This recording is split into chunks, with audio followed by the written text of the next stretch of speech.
है वो भारतीय जनता पार्टी की वही विचारधारा कि सबसे पहले हमारा राष्ट्र, जहां एक और कांग्रेस के संकल्प पत्र के अंदर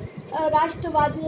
की जो देश को तोड़ने की बू आ रही है, सेनाओं को कमजोर करने की, उसके अंदर कहीं ना कहीं रास्ता दिख रहा है, देश को कमजोर करने का रास्ता दिख रहा है। दूसरी तरफ भाजपा के संकल्प पत्र में राष्ट्रवाद की प्रतिबद्धता है,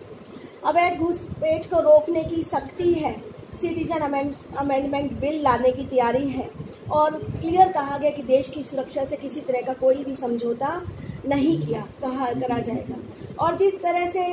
देश के जो करोड़ों हिंदुओं की क्योंकि कोई भी सरकार हो, कोई भी धर्म हो, चाहे कोई भी जात हो, हर कोई अपनी बात को रखता है। आज करोड़ों हिंदुओं की आस्थाओं के प्रतीक राम मंदिर को बनाने का बात भी आज इसके अंदर कही गई है। और जो किसानों को जिस तरह से कांग्रेस ने, दूसरी पार्टियों ने किसानों के माध्यम से देश की जनता को छलने का काम किया, किसानों को लूटने का काम किया, आज जिस तरह से प्रधानमंत्री फसल बीमा योजना, सम्मान पेंशन, मिनिमम MSP, मिट्टी की हमारी जो मिट्टी की सॉइल हेल्थ कार्ड के साथ आगे बढ़ते हुए संकल्प पत्र में 1 लाख रुपए तक का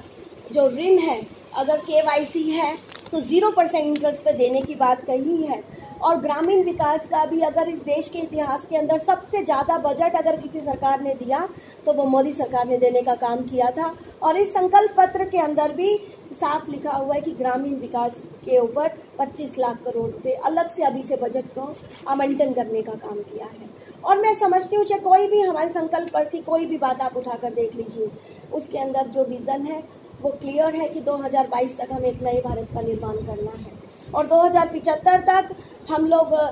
जब हमारे देश को आज़ाद हुए 100 वर्ष हो जाएंगे तो हमारा देश पुनः विश्व की सबसे बड़ी शक्ति बनेगा। और इसके लिए मैं समझती हूँ कि हरियाणा के अंदर सोनीपत लोकसभा की सीट भी पहले भी हम लोगों ने जिताकर भेजी थी और इस बार भी हम लोग पूर्ण बहुमत के साथ 10 की 10 जो सीटें हैं वो मोदी जी की झोली में डालेंगे। और जिस तरह से सोनीपत के अंदर भी लगातार, क्योंकि पहले हमारा एक ही विधायक था लोकसभा के अंदर और उसके बाद जींद हमने जीता है, और जिस तरह से आज सभी हमारे 9 के 9 हलकों के अंदर विकास के काम लगातार हुए हैं, चाहे वो केंद्र की तरफ से हो, प्रदेश की तरफ से हो, आज इस विकास के बूते पर और देश को एकजुट करने के बूते पर जनता हमारे साथ है और जनता पूर्ण बहुमत से हमारे सांसद को, रमेश कौशिक जी को जिताकर भेजेंगे और सबका विज़न एक ही रहेगा कि मोदी जी को दोबारा प्रधानमंत्री बनाएं।